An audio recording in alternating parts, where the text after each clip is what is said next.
Hello எல்லாருக்கும் காலை வணக்கம். ஸோ நான் ஒரு 11 போல் தான் விலாக் எடுக்கவே ஸ்டார்ட் பண்ணேன். வந்தோடனே ஒரு ஜூஸ் போட்டு குடிக்கலாம் அப்படின்றதுக்காக. ஸோ இங்கே வந்துட்டு மஸ்க் மில்லன் மட்டும்தான் இருந்துச்சு. ஸோ அதனால் அதுவே ஜூஸ் போட்டு குடிச்சிடலாம் அப்படின்ட்டு.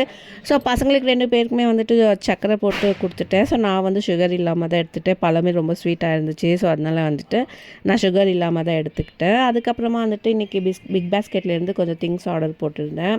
ஸோ இன்றைக்கி சேப்பக்கிழங்கு பார்த்தோன்னே சேப்பக்கிழங்குல புளிக்குழம்பு வச்சிடலாம், சூப்பர் டேஸ்ட்டாக இருக்கும் அப்படின்றதுக்காக அதுதான் ரெடி பண்ணிகிட்டு இருந்தேன்.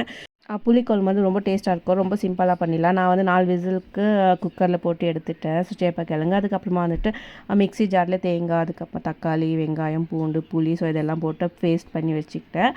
ஒரு கடாய் வச்சுட்டு அதில் எண்ணெய் ஊற்றிட்டு கொஞ்சமாக கடுகு, ஜீரகம், அதுக்கப்புறமா வெந்தயம் கொஞ்சமாக போட்டுக்கணும். ஸோ டேஸ்ட் கொடுக்கும். அதனால அது கூடவே வந்து நம்ம வெங்காயம், கருவேப்பிலை போட்டு நல்லா வறுத்துட்டு நம்ம அரைச்சி வச்ச மசாலாவும் போட்டு அது நல்லா ஃப்ரை பண்ணிடணும். ஸோ நான் வந்து வீட்டு மிளகாத்தூள் தான் யூஸ் பண்ணியிருக்கேன். அதுவும் அது கூடவே உப்பு போட்டிருக்கேன் நம்ம டேஸ்ட்டுக்கு தகுந்த மாதிரி. ஸோ போட்டு நல்லா வந்து கொதிக்க விட்டுடணும். ஸோ நம்ம எவ்வளோ திக்காக வேணுமோ அவ்வளோ திக்காக கொதிக்க விட்டுட்டு நம்ம வந்து வேக வச்சுருந்ததில்ல. ஸோ அது மாதிரி தோலை உரிச்சிட்டு நம்ம போட்டு எடுத்தால் சூப்பர் டேஸ்ட்டாக இருக்கும்.